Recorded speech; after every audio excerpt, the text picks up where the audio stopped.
And welcome everyone, this is Neha Pawar. और 107 जो कि लाइब्रेरी कोर्स को हम पढ़ रहे हैं, उसका जो पेपर कोड है 107, बुक का नाम है information users system and services.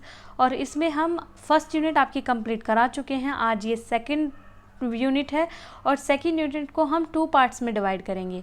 ये वीडियो का फर्स्ट पार्ट है और जिसमें हम पढ़ने वाले हैं characteristics and scope of information system, international information system like VINITI, AGRIS, INIS और OCLC। इसके बाद जो सेकंड पार्ट आएगा उसमें हम नेशनल इंफॉर्मेशन सिस्टम्स देखेंगे, जो कि है निस्सेट, निस्केयर, नेस्डोग और ENVIS। तो चलिए स्टार्ट करते हैं अपनी आज की वीडियो। और सबसे पहले देखते हैं इंफॉर्मेशन सिस्टम क्या होता है। जैसा कि पुरानी भी वीडियोस में हम बता चुके हैं कि इंफॉर्मेशन क्या होती है, एक बार फिर से बता देते हैं। कोई भी एक अर्थपूर्ण जो सेंटेंस है, एक आंसर है, यानी कि एक कंप्लीट जो बुक है वो डाटा कहलाएगी। लेकिन हमारे माइंड में जो क्वेश्चंस आते हैं उनका आंसर हमें जब उस बुक में से मिलता है, जहाँ से मिलता है, तो वो आंसर हमारे लिए इन्फॉर्मेशन कहलाएगा। ओके, तो इन्फॉर्मेशन प्रणाली की अगर हम बात करें तो प्रणाली क्या होता है? इन्फॉर्मेशन प्रणाली यानी कि इन्फॉर्मेशन को पाने के बहुत सारे सोर्स होते हैं।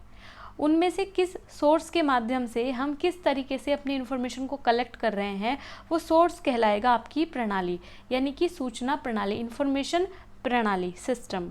ओके, चलिए देखते हैं। सूचना विभाग हार्डवेयर और सॉफ्टवेयर के लिए तकनीकी सहायता प्रदान करता है। डेटा का विश्लेषित करके सूचना में बदलने का काम जो प्रणाली करती है वो सूचना प्रणाली कहलाती है। सूचना प्रणाली का उद्देश्य है रो डाटा को यूजफुल इंफॉर्मेशन में बदलना और उस पर डिसीजन लेना। सूचना प्रणाली में निम्न तत्व शामिल होते हैं। कौन कौन से तत्व शामिल होते हैं? इंफॉर्मेशन सिस्टम में शामिल होता है हार्डवेयर, सॉफ्टवेयर, नेटवर्क, पीपल और डाटा। पीपल और डाटा ये सब शामिल होते हैं किसमें? इंफॉर्मेशन सिस्टम में। सूचना प्रणाली का उपयोग किसी व्यवसाय या व्यवहार में निर्णय लेने के लिए किया जाता है और एक संगठन में समन्वय, नियंत्रण, विश्लेषण के लिए इसका यूज़ किया जाता है। सूचना प्रणाली के तत्व जो कि हमने अभी देखे हैं, ये रहे सूचना प्रणाली के तत्व। और इनके बारे में अगर हम जानें तो अगर पीपल की बात करें, लोगों की बात करें, तो लोग जो सूचना प्रणाली का यूज़ करते हैं, यानी कि उपयोगकर्ता हम जिनको कहते हैं, उन्हीं की बात हो रही है। वो भी इस इंफॉर्मेशन जो प्रणाली है उसके एक एलिमेंट्स हैं। डेटा जिसे सूचना प्रणाली रिकॉर्ड करती है उसको कहेंगे हम डेटा। नेटवर्क डेटा प्रोसेस करने में जो हेल्प करता है उसे नेटवर्क कहेंगे। हार्डवेयर इसमें सर्वर, वर्क स्टेशन, नेटवर्किंग उपकरण, प्रिंटर आदि शामिल होते हैं। सॉफ्टवेयर ये डेटा को संभालने के लिए उपयोग किए जाने वाले प्रोग्राम हैं। इसमें स्प्रेडशीट, डेटाबेस, सॉफ्टवेयर आदि प्रोग्राम्स शामिल होते हैं। सूचना प्रणाली के प्रकार की अगर हम बात करें तो यदि सूचना प्रणाली को एक व्यवसाय के नज़रिए से देखा जाए, क्योंकि एक जो आज के टाइम में लाइब्रेरी का इतना स्कोप बढ़ गया है, जो इन्फॉर्मेशन की हमारी कैपेसिटी है वो बहुत ज़्यादा डेवलप हो गई है, बहुत ज़्यादा बढ़ गई है। तो अलग अलग क्षेत्र में अलग अलग लोग इन्फॉर्मेशंस को कलेक्ट करना चाह रहे हैं, चाहे वो बिज़नेस हो, चाहे वो एजुकेशन हो, चाहे वो अदर कोई सोर्स हो। तो हम क्या कर रहे हैं? इन्फॉर्मेशन को कलेक्ट करने की कोशिश कर रहे हैं। तो इसलिए इन्फॉर्मेशन के जो टाइप्स हैं वो अगर हम एक बिज़नेस के पर्पज़ से देखें तो यही लाइब्रेरी के पर्पज़ से भी। तो चलिए देखते हैं। उपयोगकर्ता द्वारा उपयोग की जाने वाली सूचना प्रणाली का प्रकार किसी संगठन में उनके स्तर पर निर्भर करता है, यानी कि श्रेणी पर, जिसके बारे में हम पहले बात करके आए थे। श्रेणी पर डिपेंड करता है कि किस टाइप का आपका यूज़र है, उसको किस टाइप की इन्फॉर्मेशन की ज़रूरत हो सकती है। निम्नलिखित आरेख, हमने नीचे एक आरेख दिया हुआ है। निम्नलिखित आरेख एक संगठन में उपयोगकर्ता के 3 प्रमुख स्तरों और सूचना प्रणाली के प्रकार को दिखाता है जो वे उपयोग करते हैं। तो देखिए, ये है आपका आरेख। तो सबसे नीचे जो होती है वो होता है ऑपरेशनल मैनेजमेंट। ऑपरेशनल मैनेजमेंट इसमें क्या होते हैं? ट्रांजैक्शंस प्रोसेसिंग सिस्टम, यानी कि लेन देन वाला जो सिस्टम होता है वो यहाँ पर होता है ऑपरेशनल मैनेजमेंट में। ठीक है, यहाँ पे क्या होता है? स्ट्रक्चर्ड होते हैं। तो और दूसरा होता है टैक्टिकल मैनेजमेंट यानी कि मैनेजमेंट इंफॉर्मेशन सिस्टम, यहाँ पे मैनेज करने वाले होते हैं, ठीक है। और सबसे ऊपर होता है strategic management, information system, decision support system, ठीक है।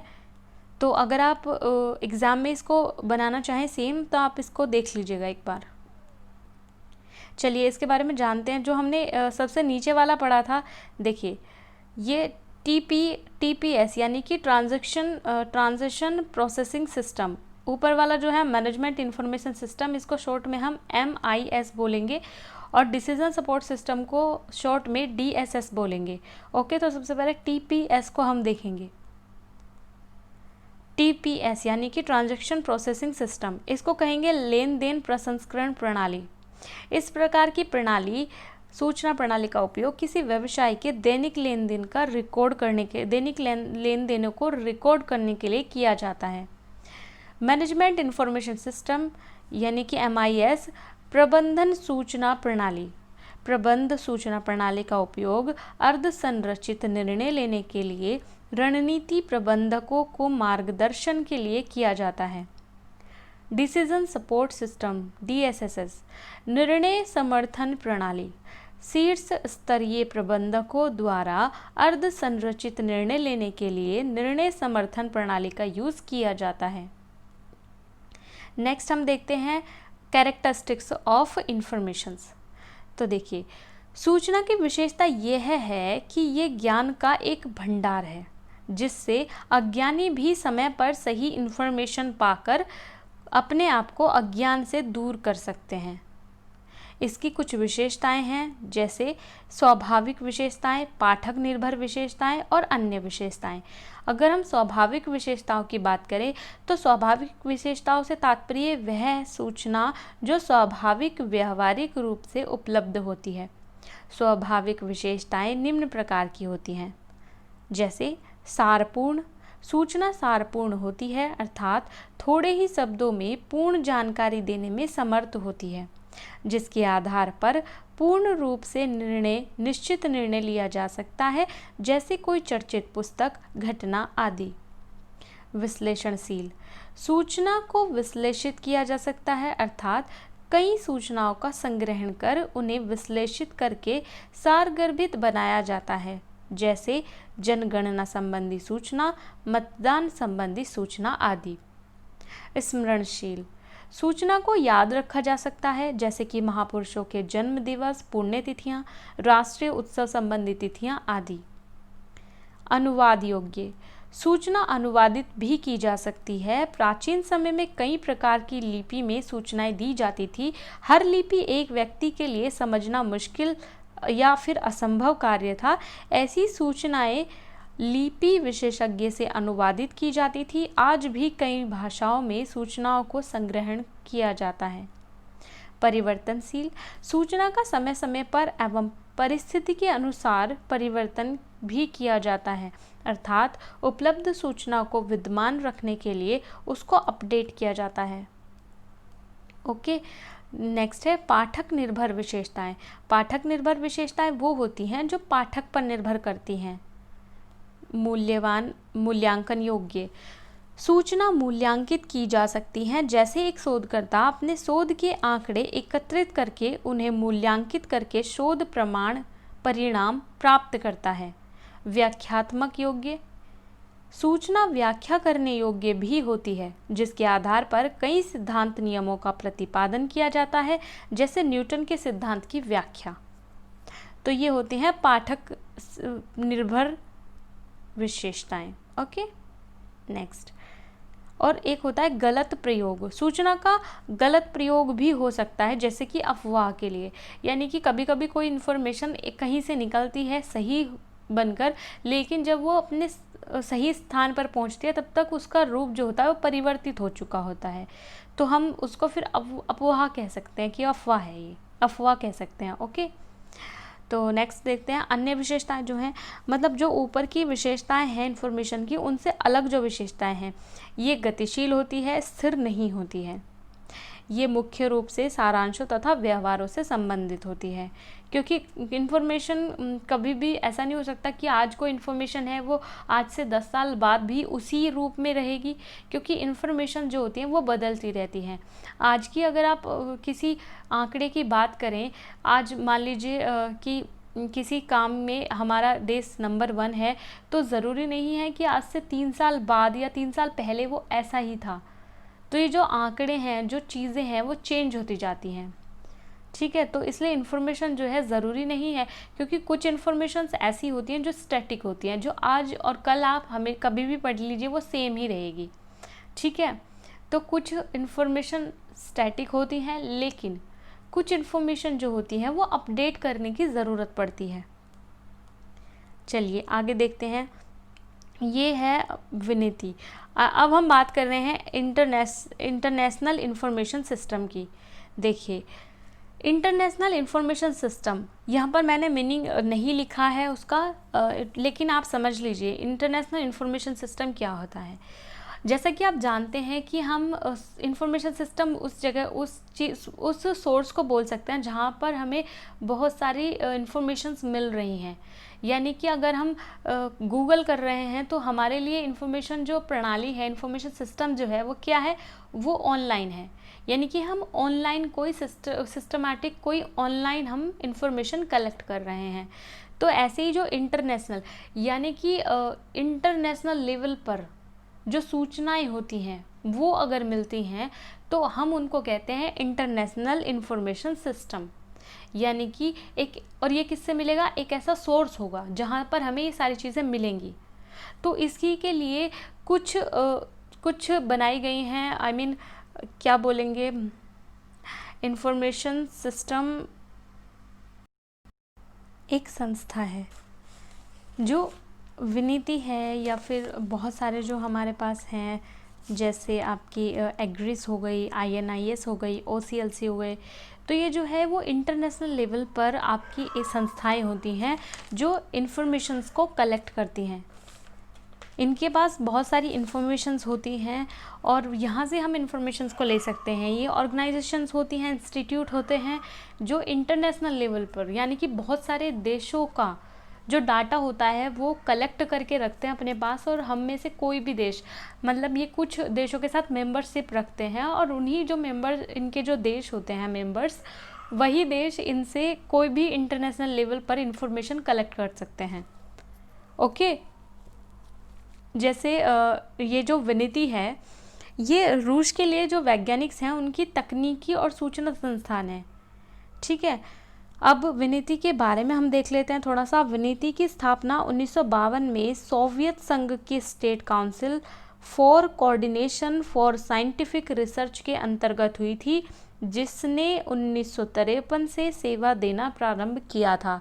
यानी कि विनीति की जो स्थापना है वो रूस में 1952 में हुई थी, लेकिन इसने जो सेवा देना, यानी कि इसने वर्क करना जो स्टार्ट किया था वो 1953 से किया था।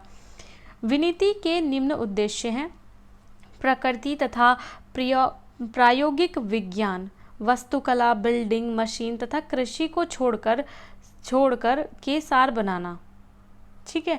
स्नातक तथा PG स्तर पर विश्वविद्यालय तथा शैक्षणिक संस्थाओं के वैज्ञानिक सूचनाओं के पाठ्यक्रम की व्यवस्था करना। यानी कि ये जो मतलब ग्रेजुएशन, पोस्ट ग्रेजुएशन लेवल पर, या फिर जो बड़े बड़े इंस्टीट्यूट्स होते हैं और विश्वविद्यालय होते हैं, वहाँ की जो एकेडमिक जो एजुकेशंस होती है उसमें जो साइंटिफिक नॉलेज की ज़रूरत होती है उसकी व्यवस्था हम कहाँ से कर सकते हैं, इसी विनीति से कर सकते हैं। इसके कार्य क्या क्या होते हैं, देखिए, सूचना की व्यवस्था करना। देखिए, जितनी भी जो इंटरनेशनल, अगर हम इंफॉर्मेशन सिस्टम की बात कर रहे हैं तो वो इन्फॉर्मेशन सिस्टम किस काम का है, इन्फॉर्मेशन को कलेक्ट करके रखता है अपने यहाँ पर, और इसीलिए हम इनको नेशनल और इंटरनेशनल पार्ट्स में बांटते हैं। जो इंटरनेशनल है वो बहुत सारे देशों का जो डाटा होगा, जो इन्फॉर्मेशन होगी उनको कलेक्ट करके रखेंगे, और जो नेशनल लेवल पर जो इंस्टीट्यूट्स और संस्थाएँ होंगी वो नेशनल लेवल पर ये काम करेंगी, ठीक है। तो इसलिए इंटरनेशनल इंफॉर्मेशन सिस्टम की डेफिनेशन समझने की ज़रूरत नहीं है, वो आप जान जाएंगे जैसे जैसे आप इनको पढ़ेंगे तो इसकी जो हम पहले संस्था विनीति की बात कर रहे हैं, तो विनीति के बारे में हमने अभी तक पढ़ा है कि जो साइंटिफिक जो इन्फॉर्मेशंस होती हैं, चाहे वो किसी पोस्ट ग्रेजुएशन के लिए हो या फिर विश्वविद्यालयों के लिए हो, मतलब एकेडमिक लेवल पर जो हमें इन्फॉर्मेशंस मिलती हैं वो कहाँ से मिलती हैं, यहीं से मिलती हैं। ओके, तो अब देखते हैं विनीति के कार्य। जो विनीति है उसके कार्य क्या होते हैं? सूचनाओं की व्यवस्था करना, सूचनाओं का समन्वय करना, सूचना का रख रखाव करना, शोधकर्ताओं की सहायता करना और यांत्रिक विधि द्वारा सूचना प्रबंध करना।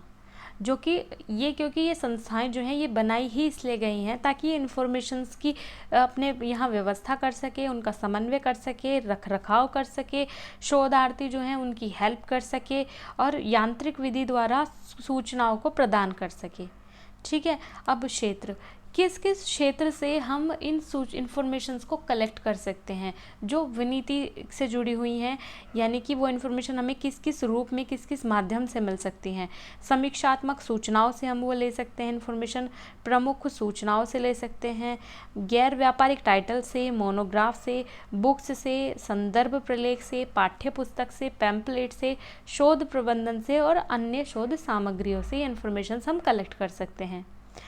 इनमें 117 देशों से सामयिक प्रकाशन 65 विभिन्न भाषाओं में, यानी कि उसमें 15 रशियन होंगी लैंग्वेजेस और जो 50 होंगी वो विदेशी लैंग्वेजेस होंगी, उनमें क्रय किए जाते हैं।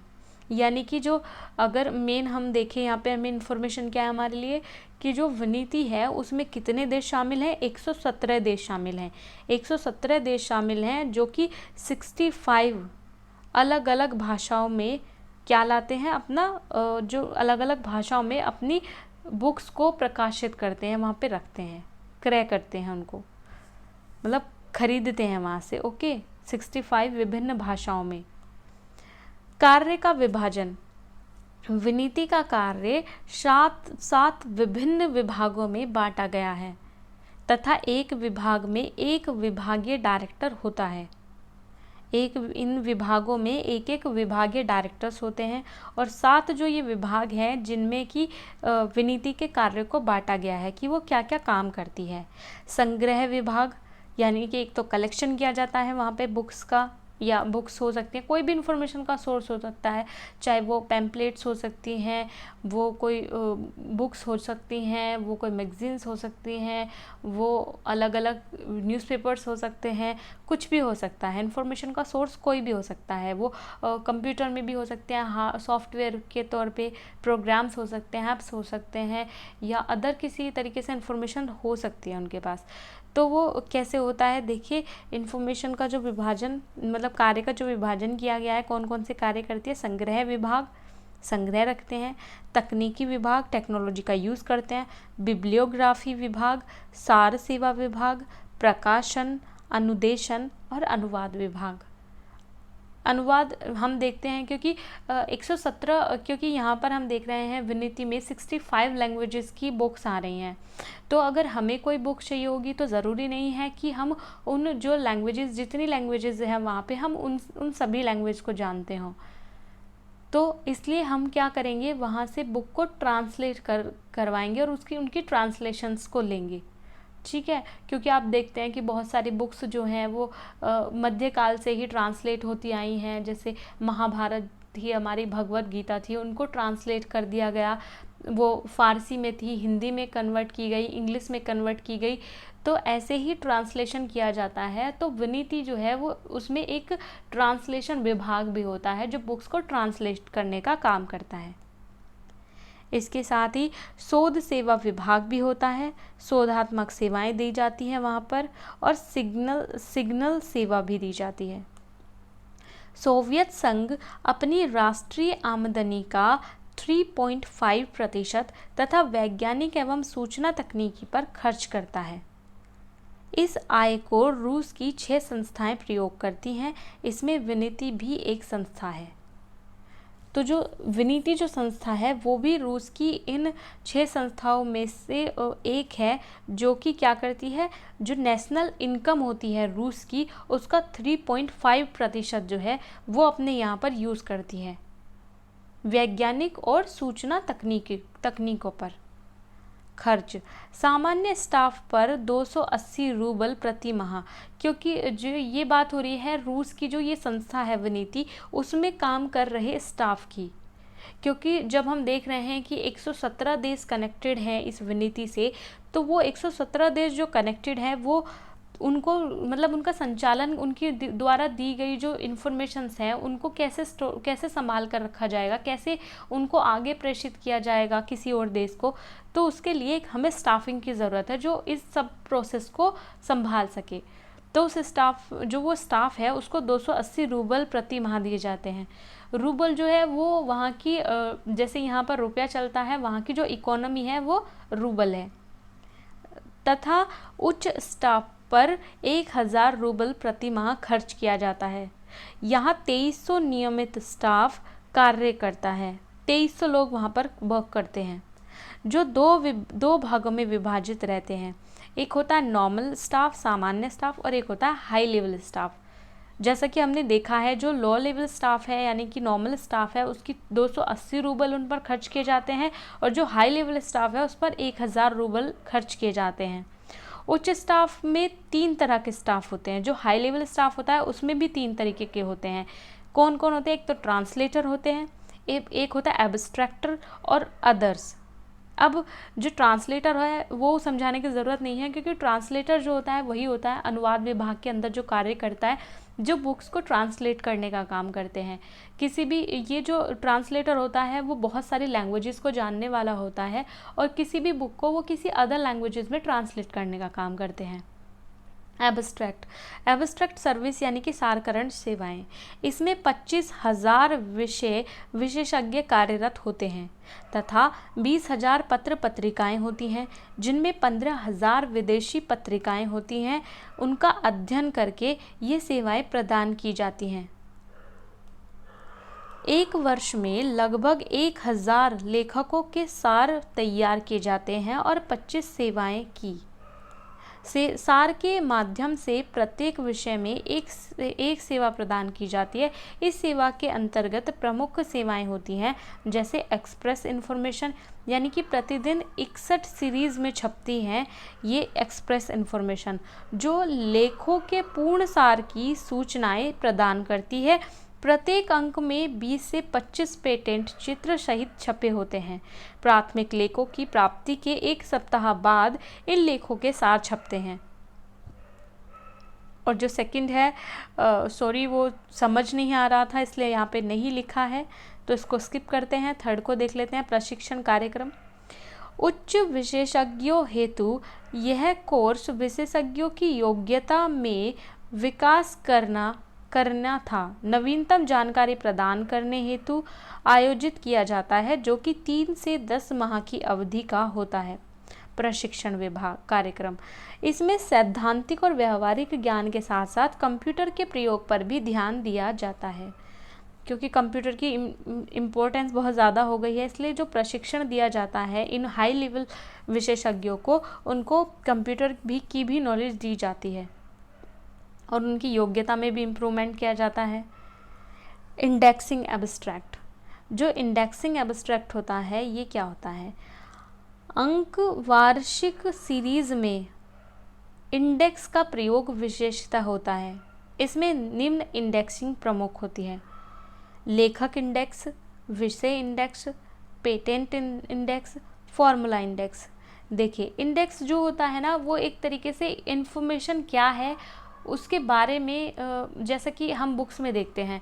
आप नॉर्मली देख लीजिए कि आपकी बुक है, कोई आपके पास बुक है, उस बुक में कौन कौन से चैप्टर्स हैं आगे, वो आप एक फ्रंट पेज पे आपका लिखा होता है कि मान लीजिए मैनेजमेंट की कोई बुक है, यहाँ पे आपको दिखा देगा कि इसमें मैनेजमेंट के कुछ क्वेश्चंस हैं, इसमें मतलब कंप्यूटर से रिलेटेड कोई चैप्टर हार्डवेयर सॉफ्टवेयर है, इनपुट डिवाइसेस आउटपुट डिवाइसेस हैं, SGI, CSS, SAC, मतलब ये जो चीज़ें हैं वो आप पहले ही इंडेक्सिंग पर देख रहे हो। उनके बारे में जो नॉलेज है, जो उनके बारे में एक्सप्लेनेशन है वो बुक के अंदर होगी, लेकिन बाहर क्या होगा? इंडेक्सिंग होगी, यानी कि उस बुक में अंदर क्या है।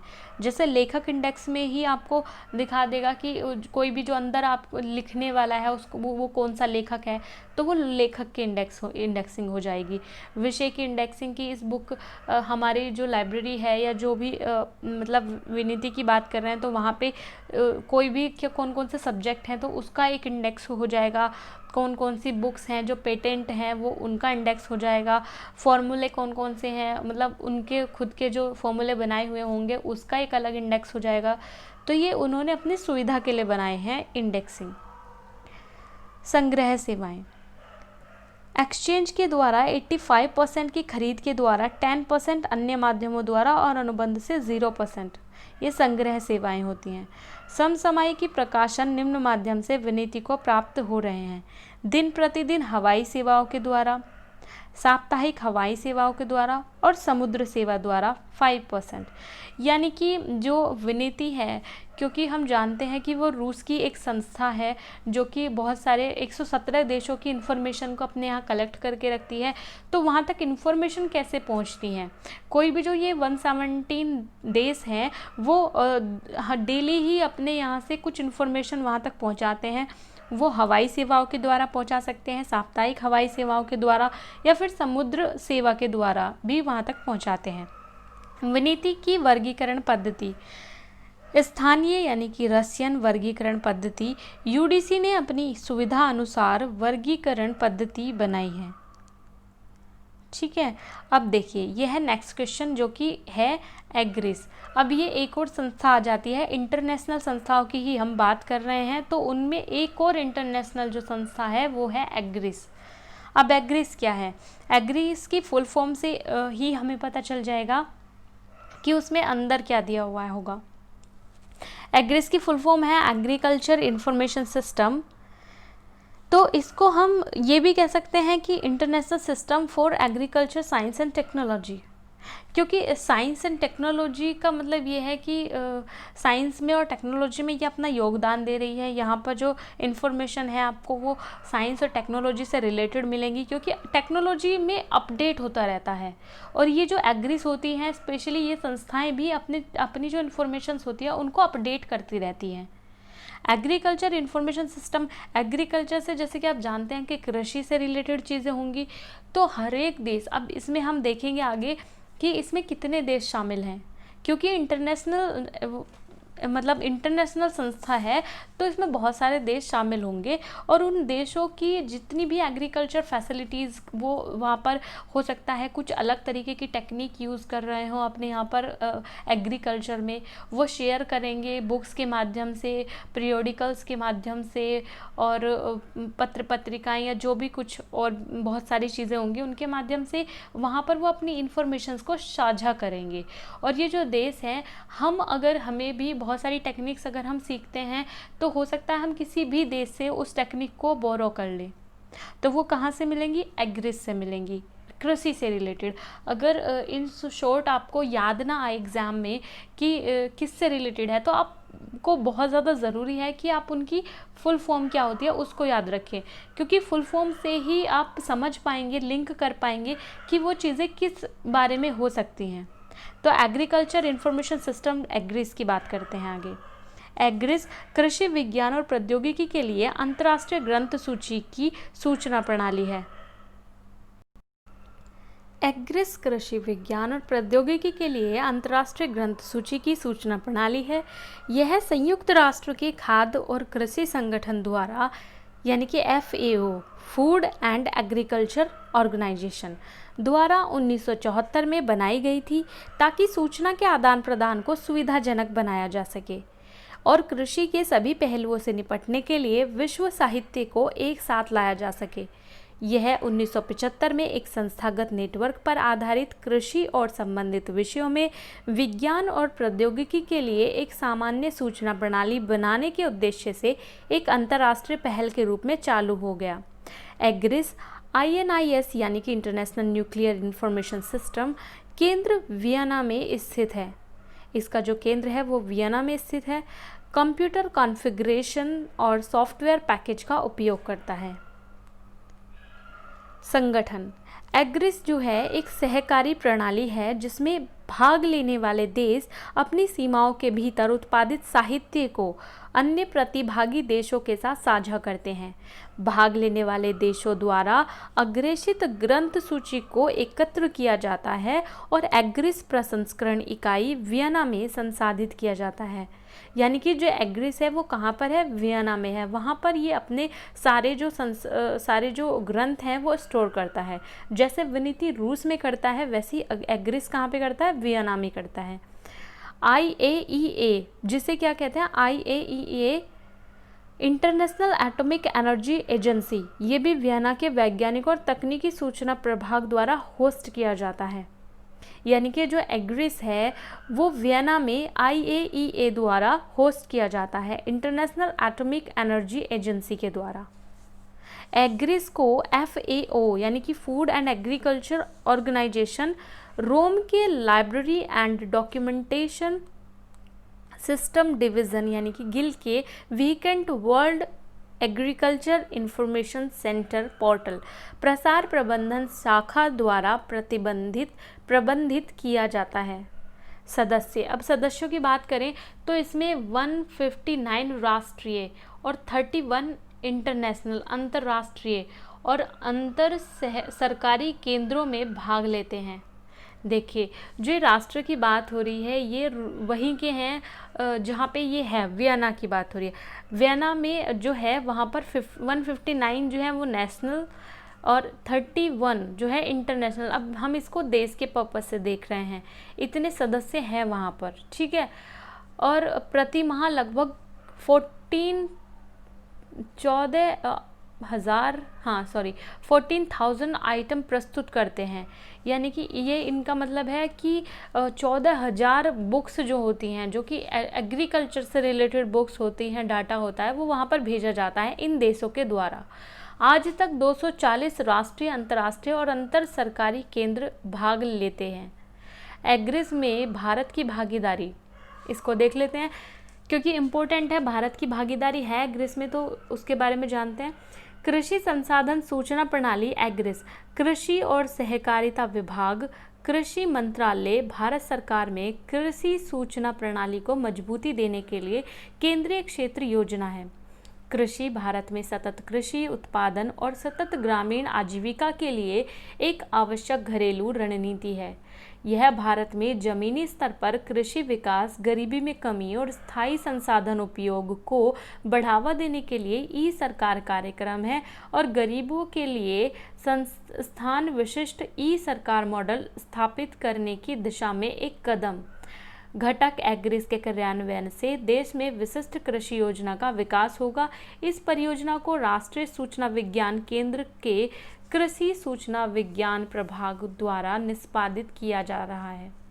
देखिए, जो नेशनल लेवल पर हम जो यूज़ कर रहे हैं, क्योंकि हमारा जो देश है भारत, वो एग्रिस का मेंबर है और एग्रिस के जो एग्रीकल्चर डाटा होता है, जो कि पूरे मतलब भारत जो इंटरनेशनल लेवल पर है, बहुत सारे देश उसमें शामिल होते हैं, तो वहाँ की कुछ पॉलिसीज़ होती हैं, कुछ टेक्निक्स होती हैं, उनको हमारे देश में जो लागू किया जाता है। आप देखते हैं ना कि हर साल एग्रीकल्चर को लेकर, कृषि को लेकर हमारे यहाँ पर बहुत सारे कुछ रूल्स बनाए जाते हैं। किसानों की स्थिति सुधारने के लिए कितने सारे कार्यक्रम लाए जा रहे हैं।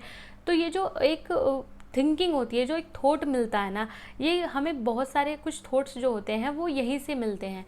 यहाँ से हम इंफॉर्मेशंस को कलेक्ट करते हैं, हम देखते हैं कि कौन सा देश ऐसा है जो एग्रीकल्चर में उन्नति कर रहा है, तो हम जानने की कोशिश करते हैं कि वो उन्नति कैसे कर रहे हैं, उनको हम सीखते हैं और नेशनल लेवल पर यानी कि हमारी भारत सरकार उनको पूरे देश में लागू करती है। ठीक है। जुलाई 1974 में भारत ने औपचारिक रूप से कृषि अनुसंधान सूचना केंद्र, भारतीय कृषि अनुसंधान परिषद के माध्यम से राष्ट्रीय आधार पर एग्रिस कार्यक्रम में भाग लेने का निर्णय लिया था। नवंबर 1974 में किए गए एक प्रारंभिक प्रयोग के बाद ICAR का कृषि अनुसंधान केंद्र 1975 से एग्रिस कार्यक्रम में भाग ले रहा है। यानी कि ICAR जो है वो कृषि अनुसंधान केंद्र 1975 से भाग ले रहा है, किसमें, एग्रिस में। मई 1975 से कृषि अनुसंधान सूचना केंद्र ARIC ने नियमित रूप से एग्रिस पर ग्रंथ सूची के आंकड़े भेजने शुरू किए हैं। यानी कि ARIC जो है वो भी अपनी जो यहाँ पर एग्रीकल्चर का जो टेक्निक्स वगैरह होती हैं उनका डाटा एग्रिस को भेज रहे हैं। कब से? 1975 से। डेटाबेस को वियना में बनाए रखा जाता है। औसतन भारत हर साल लगभग 4000 ग्रंथ सूची में से एग्रिस में प्रवेश करते हैं। यानी कि भारत की तरफ से ही 4000 बुक्स भेजी जाती हैं एग्रिस में। पहले input optical character recognisation sheets पर भेजा जाता था, लेकिन अब इकोनॉमी और स्पीड के लिए इनपुट को वर्कशीट पर ही भेजा जा रहा है। बदले में भारत को हर महीने अपडेटेड एग्रिस मैग्नेटिक टेप और एग्री इंडेक्स एक मुद्रित मासिक सेवा प्राप्त होती है। मतलब ये है कि सहयोग की भावना का विकास तो हुआ ही है, क्योंकि सभी देश वहाँ पर सहयोग करते हैं अपने देश की इकोनॉमी, मतलब अपने देश की एग्रीकल्चर से रिलेटेड सारी जो इन्फॉर्मेशंस होती हैं उनको भेजने में। पहले जो हम क्या करते थे वो OCR के सीट्स पर भेजा करते थे, लेकिन अब जो है क्योंकि इतना ज़्यादा डेवलपमेंट हो गया है तो कंप्यूटर की दुनिया में हम ऑनलाइन भी डाटा हम वहाँ पर भेज सकते हैं। और वो लोग क्या एग्रीज क्या करते हैं, वो मैग्नेटिक टेप और एग्री इंडेक्स हर महीने यानी कि मुद्रित मासिक सेवा भेजते हैं, यानी कि एक बुक की फॉर्म में। वो बाई पोस्ट भेजे या कैसे भी भेजे, या हो सकता है एक PDF फॉर्म में भी भेजते हो, लेकिन वो भी हमें एक एग्री इंडेक्स भेजते हैं। और वो एग्री इंडेक्स क्या दिखाता है कि कौन सा देश कैसे है, एग्रीकल्चर में कैसी पोजीशन पे है। ठीक है, तो ये एग्रीज ही जारी करता है एग्री इंडेक्स। ठीक है, एग्रीज के उद्देश्य, एग्रीज के प्रमुख उद्देश्य दूसरों में शामिल होंगे: उत्पादन आचरण और प्रणालियों पर निर्णय समर्थन प्रणाली का विकास। ये उपयुक्त कृषि उत्पादन प्रथाओं को अपनाने में किसानों को सुविधा प्रदान करता है। कृषि पर राष्ट्रीय स्थानिक डेटा अवसंरचना की देश की पहल बनाने के लिए मेटा डाटा का निर्माण और देश के समान जिलों में कृषि संसाधन सूचना प्रणाली के निर्माण के लिए मानकीकृत कार्य प्रणाली सर्वोत्तम प्रथाओं पर दिशा निर्देश तैयार करना। सेवाएं, अब एग्रीज जो होता है वो भारतीय केंद्र निम्नलिखित सेवाएं प्रदान करता है। मतलब हम बात कर रहे हैं भारत में जो एग्रीज का जो सेंटर है वहाँ पर वो कौन कौन सी सेवाएं देता है। तो एग्रीज कार्य प्रणाली, अनुक्रमण, अमूर्त और एग्रीज वर्गीकरण योजनाओं पर प्रशिक्षण, एरोवैक के प्रयोग के लिए प्रशिक्षण प्रदान करना, विकासशील देशों से सूचना और प्रलेखन कर्मियों को प्रशिक्षण प्रदान करना। ये सब काम कौन कर रहा है? एग्रीज ही कर रहा है। चलिए अब नेक्स्ट हम देखते हैं इंटरनेशनल न्यूक्लियर इंफॉर्मेशन सिस्टम यानी कि INIS। ये भी क्या है? ये भी हमारी एक इंटरनेशनल इंफॉर्मेशन सिस्टम है। यहाँ पर भी आपको बहुत सारा डाटा कलेक्ट होगा, क्योंकि न्यूक्लियर से हमें पता चल रहा है कि परमाणु संबंधित अब टेक्नोलॉजी तो है ये भी, तो न्यूक्लियर टेक्नोलॉजी जो है उससे रिलेटेड जो डाटा होगा हमें यहाँ पर मिलेगा। यानी कि हमारे देश में जो शोध होते हैं, जो मतलब नए नए हम मिशंस भेजते हैं, चंद्रयान, मंगल पर, मार्स वगैरह, तो ये सब कहाँ से हमें इंफॉर्मेशन लेते हैं? इसी international nuclear information system INIS से। तो वो यहाँ पर स्टोर रहता है बहुत सारा डाटा। INIS भंडार ग्रंथ सूची और वैज्ञानिक और तकनीकी रिपोर्ट सम्मेलन की कार्यवाही, मार्गदर्शन और शोध में पारंपरिक और गैर पारंपरिक साहित्य की पूर्ण पाठ प्रबंधन शामिल है। जैसा कि हमें पता है, हमने बोला है कि नाम से ही आप पता कर सकते हैं कि वहाँ पर जो कलेक्शन होगा इन्फॉर्मेशन का वो कैसा होगा, वैज्ञानिक होगा, तकनीकी होगा। और ये रिपोर्ट कहाँ किस पे, मतलब सम्मेलन की कार्यवाही से या फिर मार्गदर्शन से, शोध करके जो वो नए नए शोध कर रहे हैं वहाँ से, या फिर गैर पारंपरिक साहित्य जो हैं उनसे वहाँ पर इकट्ठा किया गया है। प्रबंधन मतलब जो बुक्स हैं वहाँ पर इकट्ठा की गई हैं इन्फॉर्मेशंस। यह IAEA की गतिविधियों के सभी क्षेत्रों को शामिल करता है। इसमें परमाणु कंप्यूटर और प्रौद्योगिकी, परमाणु सुरक्षा और विकिरण सुरक्षा उपाय और अप्रसार, परमाणु और समस्थानिक तकनीकों के उपकरण, परमाणु और उच्च ऊर्जा भौतिकी, परमाणु और विकिरण रसायन विज्ञान, जीवन विज्ञान, परमाणु उपकरण शामिल हैं। कानूनी पहल और परमाणु और गैर परमाणु ऊर्जा स्रोतों के पर्यावरणीय और आर्थिक पहलू। देखिए, जितने भी मोस्टली जो परमाणु से रिलेटेड, क्योंकि नाम में ही उसका आ रहा है इंटरनेशनल न्यूक्लियर इंफॉर्मेशन सिस्टम, तो ये जो न्यूक्लियर है यानी कि परमाणु से रिलेटेड जितने भी शोध होंगे, जितने भी नए नए वर्क होंगे, वो यहीं पे शामिल किए जाएंगे। INIS अपने सदस्य देशों को अपने ई-लर्निंग पाठ्यक्रमों और प्रशिक्षण कार्यक्रमों के माध्यम से अपनी परमाणु सूचना क्षमताओं के निर्माण में सहायता करता है। INIS प्रशिक्षण सेमिनार आमतौर पर हर दूसरे वर्ष वियना में आयोजित किए जाते हैं, जिसमें INIS संचालन के सभी पहलुओं को शामिल किया जाता है। यानी कि ये भी जो सम्मेलन होता है कहाँ पे होता है? वियना में होता है, जहाँ पर एग्रीस का सम्मेलन होते हैं, जहाँ पर एग्रीस जो इंस्टीट्यूट है, संस्था है, वहीं पर है वो भी। और INIS के सम्मेलन होते हैं वो भी वहीं पे होते हैं। इसमें चयन, मानदंड, अमूर्त, वर्णनात्मक, कैटलॉगिंग, इंडेक्सिंग, रिट्रीवल, मार्केटिंग और पदोन्नति शामिल हैं। SYINIS रिपोजिटरी के इनपुट तैयार करने और उपयोग के बारे में व्यापक निर्देश प्रदान करते हैं। INIS के तकनीकी सहयोग कार्यक्रम के माध्यम से INIS देशों को अपने परमाणु सूचना क्षमताओं के निर्माण और विस्तार में मदद करता है, जैसा कि उनके संस्थागत डिजिटल रिपोजिटरी के आयोजन में तकनीकी सहायता प्रदान करना। INIS अरबी, चीनी, अंग्रेज़ी, फ्रेंच, जर्मनी, जापानी, रूसी और स्पेनिश में बहुभाषी थिसॉरस रखते हैं। यानी कि वहाँ पर जो कलेक्शन होता है वो इन सभी लैंग्वेजेस का होता है, ठीक है, जो हज़ारों तकनीकी शब्दों का प्रदान करता है और संग्रह को नेविगेट करने और खोजने में हेल्प करता है। यानी कि ये सभी जो देश हैं जो इन लैंग्वेजेस को जानते हैं, वो सभी अपने देश में शोध से रिलेटेड, परमाणु से रिलेटेड जितनी भी इंफॉर्मेशंस हैं वो यहाँ पर पा सकते हैं, इसके सदस्य बनकर, मेंबर बनकर।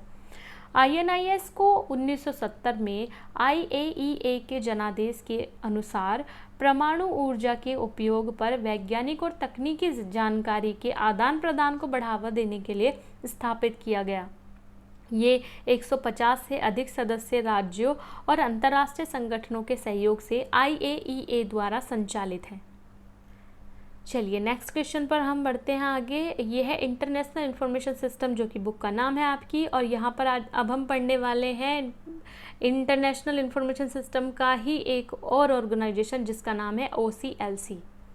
देखिए, अभी तक हमने विनीति को पढ़ा, एग्रिस को पढ़ा, INIS को पढ़ा, ठीक है। विनीति जो था वो टेक्नोलॉजी पर बेस्ड था, एग्रिस जो था एग्रीकल्चर पर बेस्ड था, INIS जो था वो न्यूक्लियर एनर्जी पर बेस्ड था, ठीक है। तो जो OCLC है वो किस पर बेस्ड है? वो है ऑनलाइन कंप्यूटर लाइब्रेरी सेंटर, यानी कि कंप्यूटर बेस्ड है।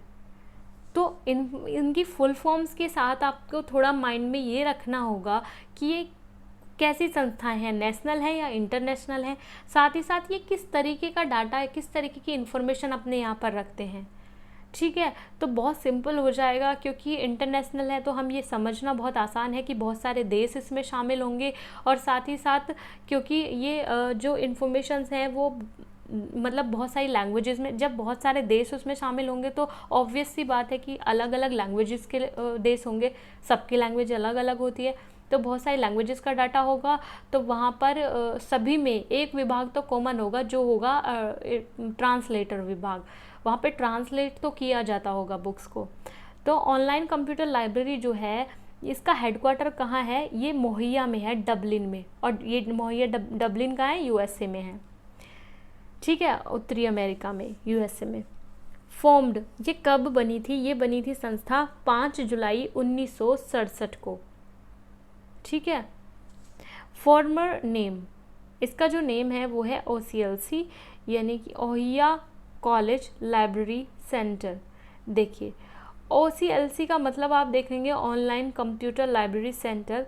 इसके साथ साथ जो इसका फॉर्म, मतलब जब ये बनी थी उसका नाम था जो OCLC, उसका मतलब क्या था? Ohio college library centre.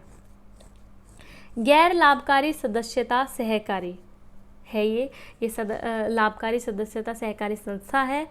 1950 में पुस्तकालय में कंप्यूटर का प्रयोग शुरू हुआ और पुस्तकालय में सूचीकरण और तकनीकी सेवाओं के कंप्यूटरीकरण की संभावना को मूर्त रूप देने के लिए ओहियो, अमेरिका के कोलंबस में पुस्तकालय प्राधिकारियों की बैठक हुई।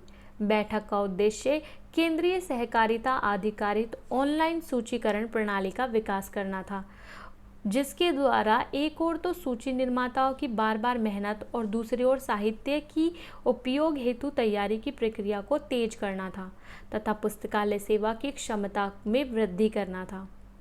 इस बैठक के परिणाम स्वरूप 1971 में OCLC कार्यक्रम की शुरुआत लाइब्रेरी ऑफ कांग्रेस के मार्क आई द्वारा अभिलेखों को कंप्यूटर पर स्थानांतरित करके धीरे धीरे सहयोगी पुस्तकालयों के साहित्य को भी कंप्यूटर पर दर्ज किया गया और महीने की अवधि में सहयोगी पुस्तकालय के 50% अभिलेख कंप्यूटर पर सूचीकृत कर दिए गए।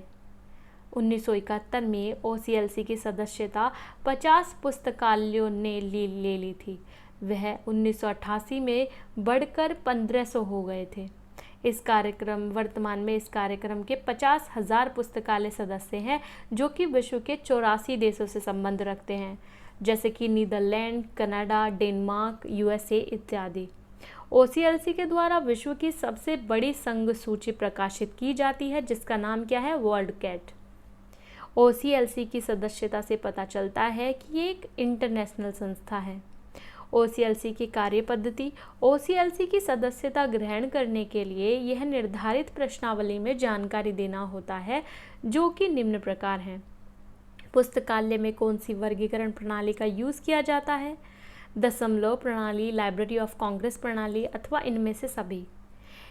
क्या पुस्तकालय को किसी शाखा में पुस्तकालय है? यदि है तो क्या सभी पुस्तकालय शाखा के लिए कैटलॉग ज़रूरी है? सूचीकरण के लिए किस प्रकार के कार्ड उपयोग में लाए जा रहे हैं?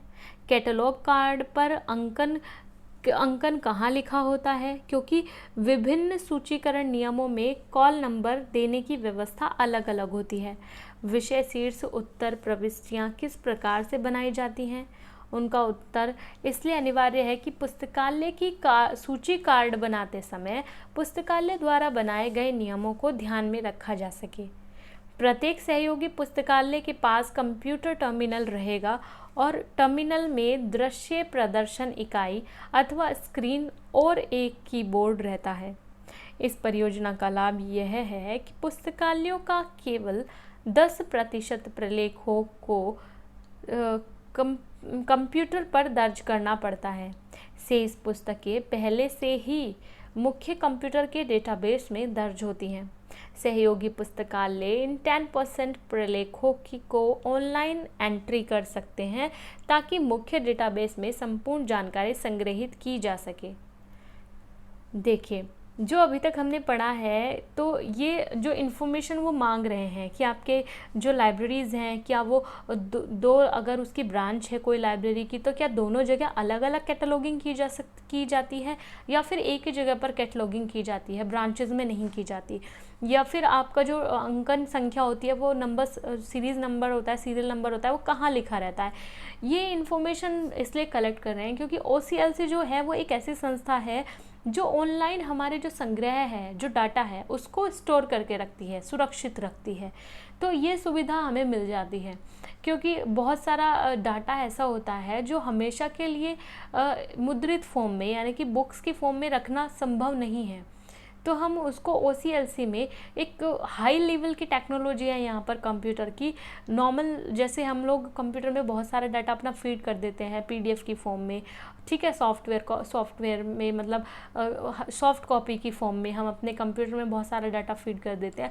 वैसे ही वहाँ पर ये काम हाई लेवल से होता है, इंटरनेशनल लेवल पर होता है, जहाँ पर बहुत सारी अलग अलग लैंग्वेजेस का डाटा वहाँ पर स्टोर किया जाता है।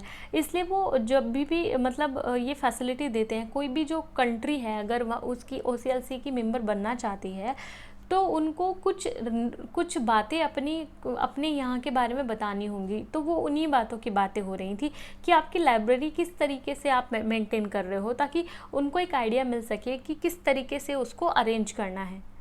OCLC की सेवाएं। ये जो ऑनलाइन जो है लाइब्रेरी, ये मतलब सॉरी OCLC ऑनलाइन कंप्यूटर